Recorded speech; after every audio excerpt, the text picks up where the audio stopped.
aqui em mais um podcast da 51ª campanha de popularização do teatro e dança.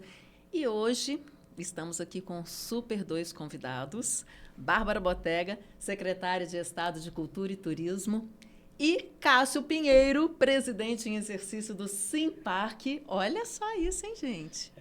Tá uma chuva lá fora, tá lindo isso, porque tá calor demais, né, Bárbara? Não é precisa para refrescar, senão a gente não aguenta, não. Chegou com a chuva. Ô, Bárbara, eu já quero começar com você, assim. Quero que você conta pra gente um pouco da sua trajetória desde lá, como que começou seu interesse pelas artes, pela cultura, pelo teatro e pelas políticas públicas. Bem, e aí que a história é história, longa, né? É história. Olha a plaquinha de tempo esgotado, hein?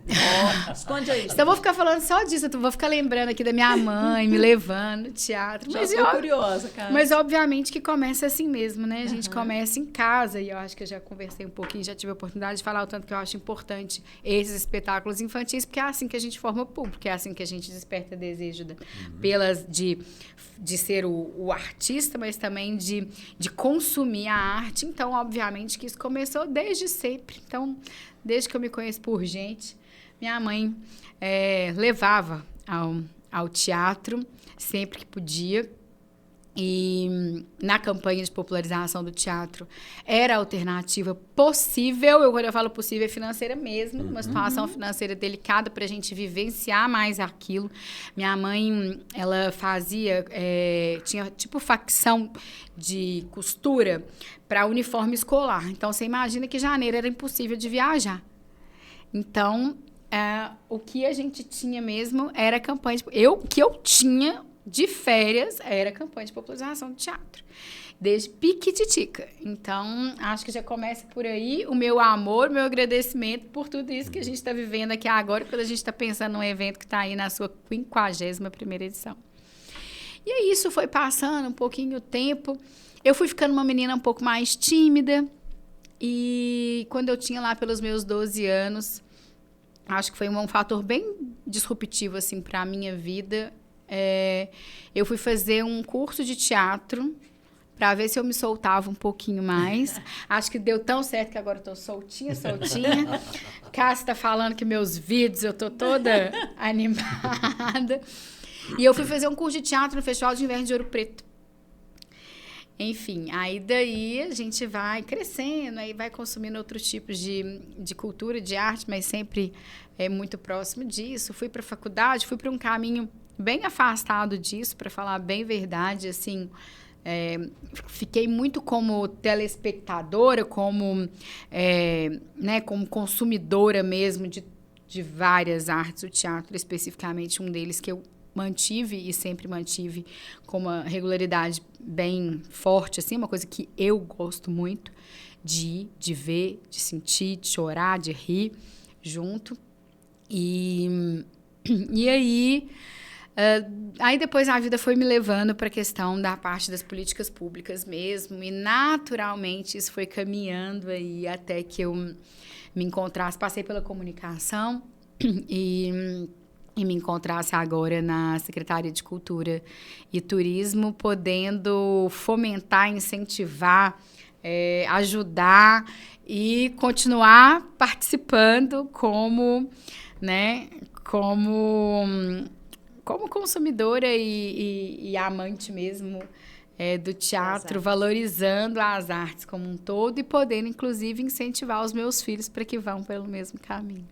Que linda história, né, Cássio? Bonito mesmo, emocionante. Lindo, emocionante. E como que essa nomeação, Bárbara, você foi nomeada em setembro, né, do ano passado, 2025, pelo Romeu Zema, governador. Como que isso agora afeta diretamente na campanha de popularização, nas artes de um modo geral, vamos lá, na cultura de um modo geral? Então, Cássio está aqui que não me deixa mentir. Antes de ser nomeada, eu já estava trabalhando com a campanha. Sim. Então, mesmo dentro da comunicação, eu tentava entender como que a gente podia somar, seja para poder ganhar uma repercussão ainda maior de mídia, para a gente incentivar que as pessoas, de fato, vão ao teatro.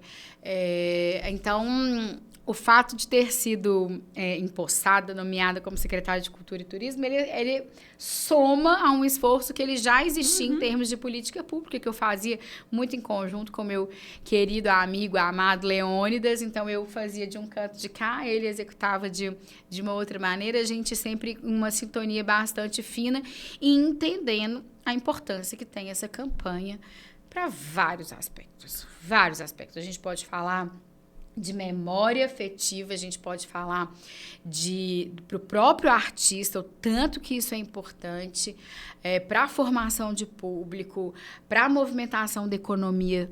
Então, é extremamente relevante em os mais diversos aspectos. Então, o meu envolvimento, meu apoio, meu carinho, as nossas conversas, participação de congresso, seminário, vão ser, com certeza, só mais intensificados mesmo. A Bárbara fez, na abertura da campanha do ano passado, na abertura do simpósio, no ano passado, ela esteve presente como secretária junta da comunicação.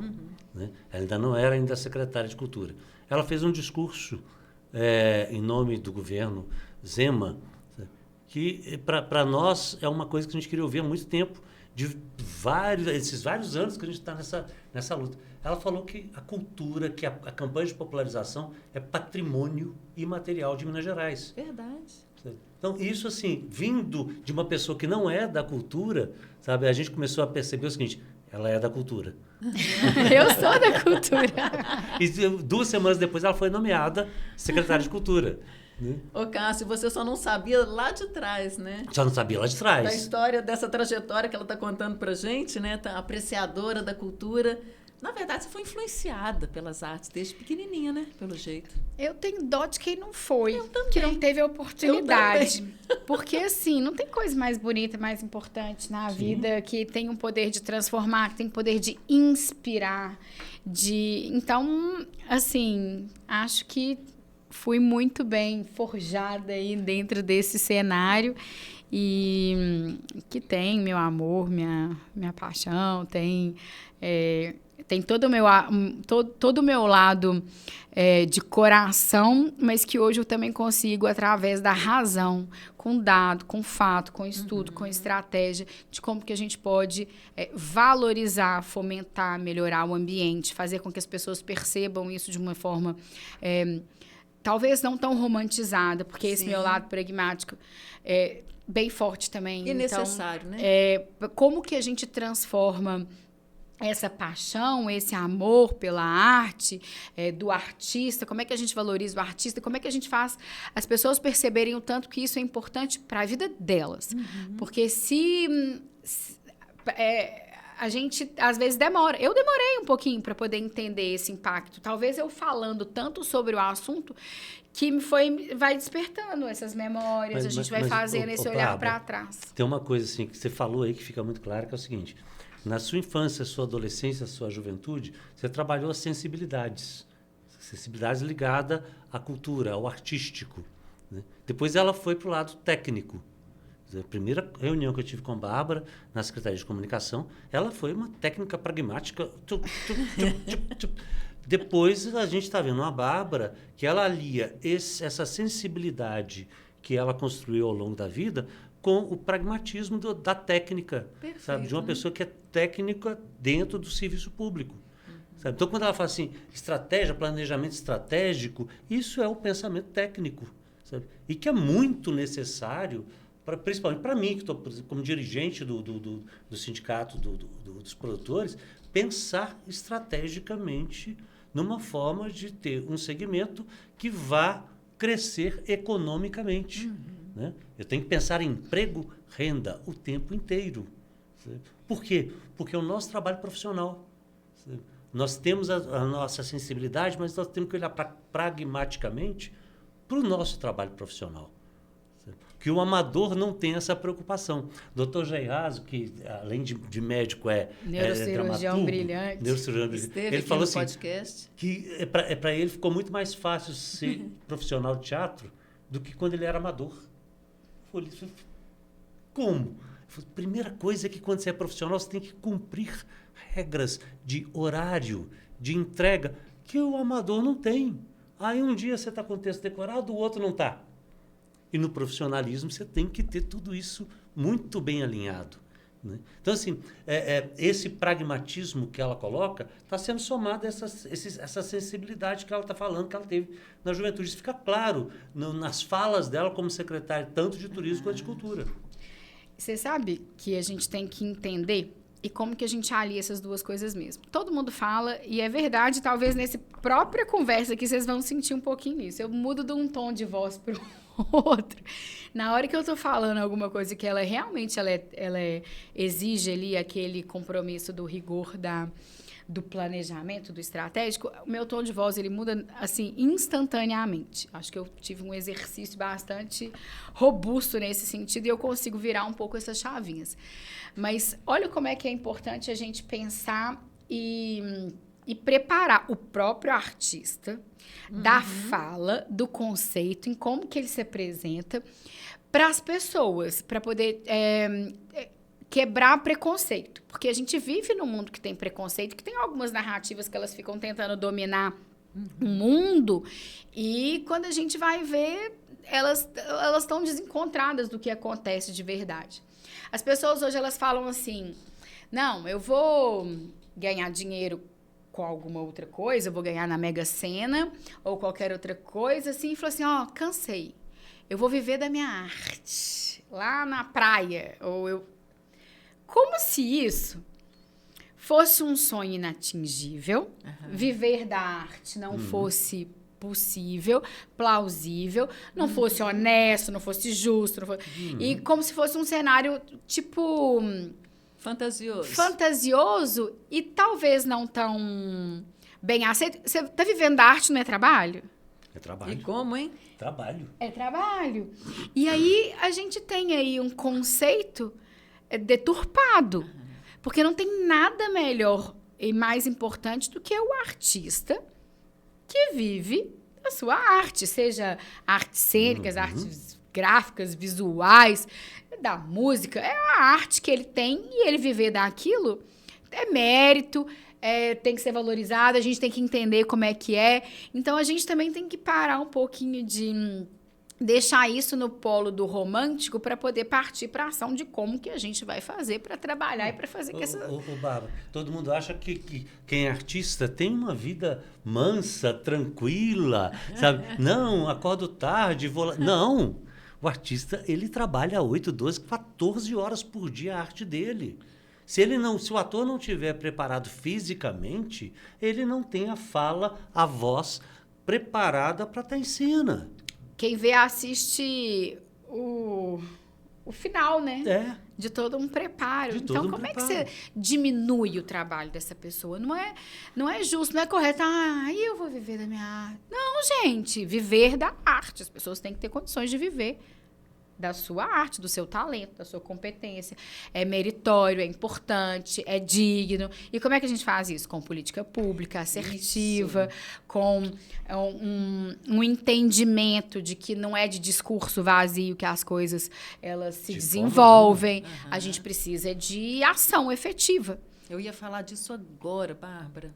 Políticas públicas, porque eu quero que os dois falem sobre isso. Vamos deixar o Cássio primeiro, afinal de contas? Presidente em exercício do Simparc. Estamos precisando, né, Cássio? Eu acho que nós temos hoje uma compreensão bem clara do que são políticas públicas para a cultura. Eu estou nisso há 45 anos. Sabe? E, na época, eu, bem jovem, participei da Constituinte, fui a Brasília, ficamos lá 6 meses, eu era do Sindicato dos Artistas, e a gente já falava de política pública. Só que a gente não tinha clareza do que seria essa política pública. Isso em 1987. Hoje nós temos essa clareza, isso é muito claro, sabe? Que nós temos que ter uma política pública para o patrimônio imaterial e uma política pública para as artes. E nas artes, ela tem que ter uma política pública para a arte profissional e para a arte amador. Então, fica muito claro, quando lá atrás eu era jovem, via o governador e o secretário de Cultura entregar instrumentos para as bandas de música, a gente criticava, falava assim, isso é politicagem, é gastar dinheiro. Não, se as bandas de músicas tradicionais do estado de Minas Gerais, e que só Minas Gerais tem, E que hoje são reconhecidas como patrimônio. não tiverem o apoio do governo com os instrumentos musicais, porque elas não estão ali para ganhar dinheiro. Não iam se manter, né? Elas não iam se manter. mantido. Então, se os municípios, se o próprio governo estadual ou federal não entenderem que as guardas de Congado são patrimônio de uma nação e que eles precisam só do fardamento e não der esse apoio, sabe? Esse é o patrimônio imaterial das culturas tradicionais que precisam do olhar do Estado. Agora, a produção profissional precisa de um outro olhar do Estado, porque nós temos uma relação que ela não é de um dinheiro a fundo perdido. É um investimento. É um investimento que se faz. A cada centavo que uma lei de incentivo coloca na cultura do país, isso retorna em forma de imposto para a população. O imposto é da população. Mas nós temos que pensar que nós temos emprego e renda. O ator, o diretor de teatro, o produtor tem que trabalhar o ano inteiro. Então, o que a gente fala é o seguinte, o sustento e a sustentabilidade. Nós temos que pensar o tempo todo nisso. Sabe? Agora, o amador tem que ter o seu local e o seu espaço. Seu lugar. Isso é para mim muito claro. Isso aí das 2, 3 conversas que eu pude ter com a secretária Bárbara, isso assim, a gente vê que isso do governo vem muito claro. Também é um legado que eu acho que Leônidas trouxe para dentro do governo. Sem dúvida alguma. E aprendi muito com ele também em relação a isso tudo.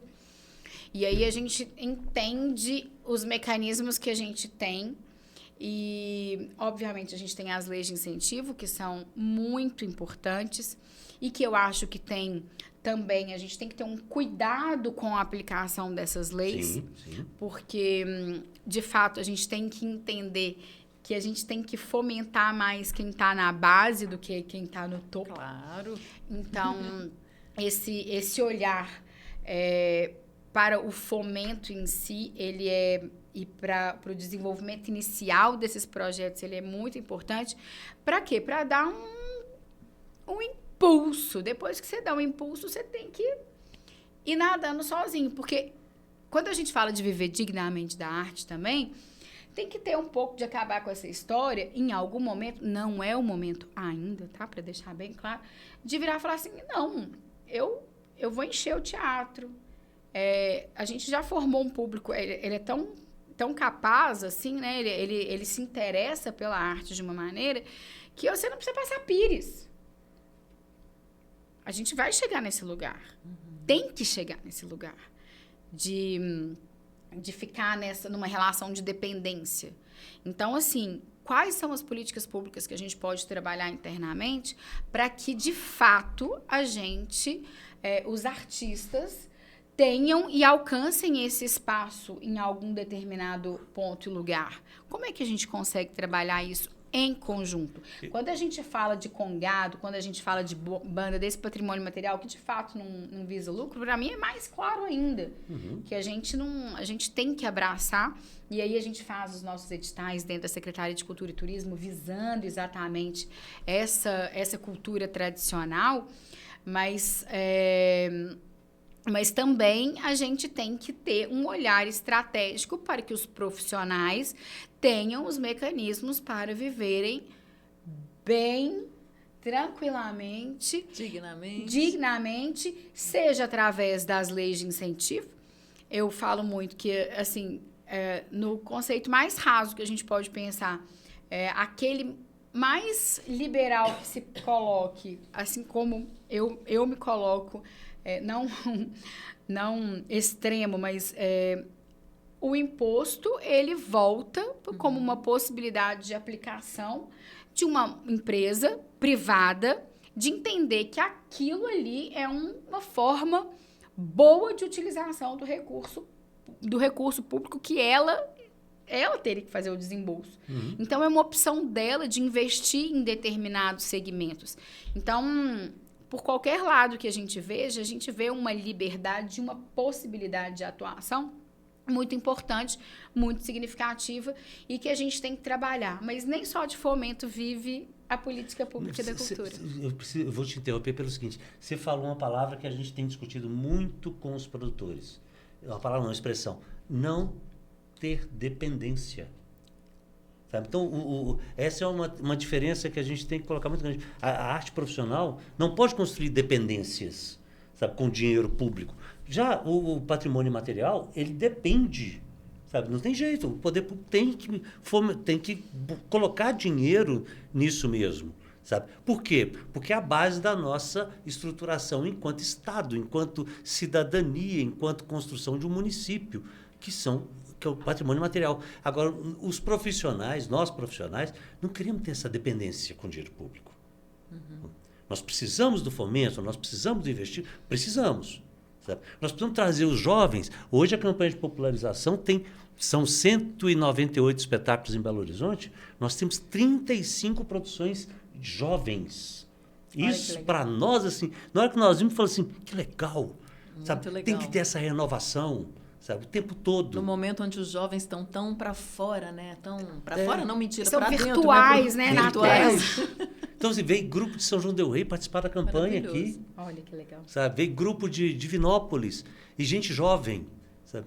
E, ao mesmo tempo, valorizar a turma antiga que está aí, né? Então, a campanha, assim, na hora que a gente vê isso, e é um projeto, assim, que ele precisa da participação do município, do Estado, mas a relação de vender o ingresso que é compatível com qualquer tipo de renda das pessoas, isso nos traz uma relação seguinte. O Estado é nosso parceiro, tem sido nosso parceiro, tá? Porque é uma política pública continuada de cultura. Uhum. Tá? O município não tem deixado de participar, mas o público é o nosso grande parceiro.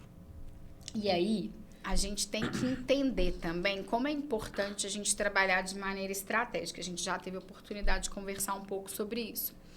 Com essas leis de incentivo, acostumou-se a não pagar ingresso para ver peças de teatro. E isso não é saudável para ninguém. Não é saudável para ninguém. Então, a gente tem que conscientizar também o público, as pessoas, para como que a gente valoriza o artista. Falar assim, não, eu vou pagar e vou pagar caro. Por quê? Porque vale a pena, porque isso me alegra, isso me diverte, isso abre o meu horizonte, isso é uma coisa que não tem preço para o meu filho quando eu penso. É muito mais fácil você dar um play no YouTube e colocar as programações mais diversas e horrendas possíveis. Eu vivi um final de semana agora que não tinha uma limitação de YouTube, onde a gente estava, e aí você relaxa um pouco, quer férias e tal. Na hora que eu peguei o negócio da minha filha, tinha um material horroroso. Casa de boneca de rico versus casa de pobre. Como é que esse negócio apareceu na tela do celular da minha filha? Pelo amor de 5 anos. Não, minha filha não tem celular. Minha filha não tem celular, não. Mas aquele momento que você meio que você dá uma relaxada, assim, tipo, você entrega. Todos pegam, né? Como que a gente educa de verdade? Como é que a gente apresenta de verdade o valor da arte? Que o menino ficar desenhando... Isso parecia também. Você tem uns videozinhos no YouTube, Cássio, que é a coisa mais... Eu fico assim, não é possível. Que fica uma criança, uma youtuber, sei lá, um jovenzinho, desenhando no tablet dele, um vídeo dele desenhando, tipo, num paintbrush, assim, falando da minha época, assim, como que desenha aquilo, colore por ali, você clica no outro e colore e tal, para os desenhos ficarem iguaizinhos. Ela te ensina a fazer o desenho ficar igual, de massa. Não aqui, mamãe, eu aprendi a fazer o coração com a bolinha, porque ela ensina a fazer assim, assado. Aí eu, não, gente, na tela, no dedinho não pode. Não pode, ela tem que sentir a tinta, ela tem que sentir, pegar no giz de cera, entender que se for mais forte vai vai sair mais forte, se for mais fraquinho, vai ser Pode mais não. fraquinho. Não pode. E o teatro é Experiências, né? isso. Como é que você vai... Insubstituíveis, né? Como é que vai fazer o teatrinho que a gente sempre fez a vida inteira à noite se a gente não vai no teatro pra ver? Isso não tem preço pra filho da gente, não. Então a gente tem que levar o menino pro teatro e tem que pagar, e tem que pagar caro, e tem que parar com essa história de meia entrada pra tudo quanto é coisa. Ah! E E lembrando, gente, que eu o só teatro... vejo o povo aqui atrás fazendo assim, E se a gente fala isso com os outros, parece errado. Não, Aí, não é. Ô, Bárbara, quem é que paga a diferença da meia entrada? Eu não posso pagar meio cachê pro ator. exatamente, não tem jeito. Não tem jeito. E é o que eu ia dizer, né, gente? Que lembrando que o teatro, vamos falar do teatro especificamente, gera emprego, né? Gera Tem emprego, gente gera por renda. trás daqueles atores ali em cena. Né? Muita Tem muita coisa gente. envolvida, muita gente envolvida. E a campanha gera muito emprego, né, Cássio? Ô, Michele, todo mundo vê assim, o monólogo. Tem um ator em cena. Aham. Mas ninguém vê que para aquele ator estar em cena ali, tem no mínimo 15 pessoas no entorno para ele ficar sozinho no palco. Você tem o sonoplasta, você tem o contra-regra, você tem o cenotécnico, você tem o iluminador, você tem o bilheteiro, você tem um universo de pessoas para aquele ator ficar no palco. O produtor. O produtor. Então, sabe, tem um trabalho. O que vendeu a pipoca. O que vendeu, aí começa O milho. a economia criativa. O Economia pipoqueiro, o criativa. táxi, o restaurante ou o botequim que você vai depois do espetáculo. Tá? Você movimenta uma cadeia de produção, sabe, de serviços, sabe, com o simples fato de você colocar um ator em cena. É lindo, né, gente? É lindo. É É lindo. E aí, essa coisa assim de vem a meia entrada. Tá bom. Então, se o mesmo deputado, ou vereador, ou senador que estabelece a meia entrada, por que ele não estabeleceu uma câmara de compensação para que a gente possa compensar esse ingresso da meia entrada, como é feito nos ônibus? Não, mas aí começa a ridicularização da coisa, né? Você vai subir o preço do seu ingresso para sua média ficar acertada. Sim. Aí agora tudo é meia entrada. Se você respirou para direita, você respirou para esquerda, você tem meia entrada. direito à meia entrada. Se você aí você começa a aumentar o leque da meia entrada, porque aí ela vira uma falácia, não existe. Tudo é meia entrada. Não existe, porque tudo é. Aí a gente desvirtua o que seria para incentivar. E aí a gente cai de novo no Falsificação de documentação para ter meia entrada. Uai, né, gente. É E aí absurdo. não acontece Não, o eles seguinte, estão conferindo se tem tá. fiscalização. Uai, gente. E aí vem uma coisa que é o seguinte, cadê os projetos estruturantes para formação de público? Agora vai falar que você vai cortar a meia entrada numa Assembleia Legislativa, num Congresso que não vai ter. Não, aí não, vai loucura. cair em cima de você. Mas né? aí, Você Bárbara, é o que a gente vem contra- discutindo. Por exemplo, não tem um projeto estruturante. Nós tínhamos, há uns anos atrás, um projeto chamado Arte Cênica na Escola, aonde o Já Estado... levantou uma placa? Já levantou a placa, está assim Duas. agora. Onde as escolas, a Secretaria de Educação, contratava os espetáculos e nós levávamos em todas as escolas públicas. Isso é um projeto estruturante. É estruturante. Ah, sim. Sabe? E aí você tem uma formação, aí pode todo mundo pagar meia entrada, porque quanto mais gente ao teatro, melhor para nós. Mas ao invés de fazer projetos estruturantes, não, meia entrada, meia entrada, meia entrada. Não é assim. Desvalorização Não é assim que se faz. total da arte, do artista, de todos os Não, envolvidos. e do poder público E do também. poder público, claro. Desmoraliza o próprio poder público. Fica, a lei ela é desmoralizada pela sua ineficiência, pela sua ineficácia. E aí também vem aquela coisa, as pessoas acham que, publicou a lei, agora tá tudo resolvido. Aí você inventa aquele monte de lei esdrúxula, que só piora, ou ela tem uma narrativa muito forte, um discurso maravilhoso de inclusão, disso, daquilo outro, quanto na verdade, gente, a gente está indo pelo caminho oposto. Então a gente tem que ter coragem também para falar algumas verdades, para Sim, enfrentar sim. alguns problemas de frente, mas que isso só é possível se a gente tiver uma união de fato para virar e falar assim, vamos parar com essa besteirada aqui, vamos falar a verdade? Tá sim, a situação hoje é essa, é inviável, é insustentável. Vamos cortar? Vai doer um pouquinho. A primeira arrancada do band-aid dói mais.